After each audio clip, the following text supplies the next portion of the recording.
Transfer the $9.8 million estate to your sister, father demanded, pushing the file across a silent room. I said no. Mom's slap echoed like thunder. You don't get a choice. The attorney stiffened. Do you realize who truly? Dad exploded. Realize what?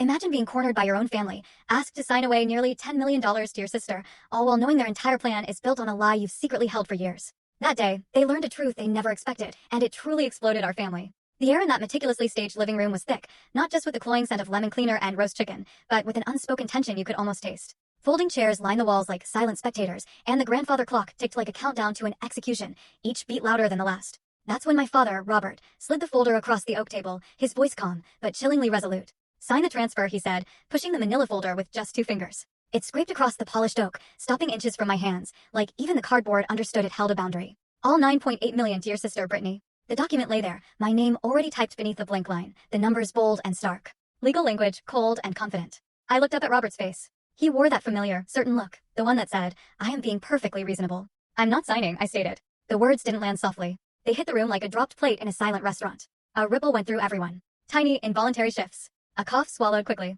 Brittany's polished smile flickered for a split second before snapping back into place. She sat near the center, cream slacks, pale blue blouse, hands folded neatly in her lap, looking like a poster child for a reasonable daughter. Her husband, Mark, had his hand draped over the back of her chair, a gesture of quiet possession. Then my mother, Susan, shot up so fast her chair screeched across the floor. Her sweet, heavy perfume hit me like a physical warning before her hand did. Smack. My cheek burned.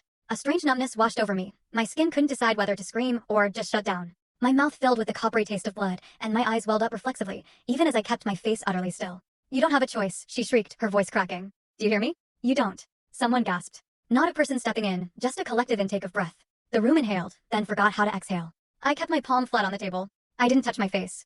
I didn't look down. I wouldn't give her the reaction she craved. My family always fed on reactions. If I cried, I was dramatic. If I shouted, I was unstable. If I flinched, I was weak. Stillness was the only response they couldn't twist into a story where they were the victims. Mr. Harrison, the family lawyer, slowly rose, adjusting his glasses with meticulous fingers. His suit was impossibly crisp for a Sunday. His leather briefcase sat at his feet like a silent judge. He looked at Susan's raised hand, then my cheek, then the folder, as if suddenly seeing the paper as a weapon. Ma'am, he began carefully. Do you know who really? Robert exploded before the sentence could finish. No. What? He roared, slamming his palm on the table so hard the good dishes rattled, and a water glass shivered. What are you even implying? Every head turned. Every breath held. The clock kept ticking, indifferent to family and money and control. I looked at Robert, truly looked at him, at the certainty etched into his face. The full story on the channel. Link below. Click now and watch what happened next.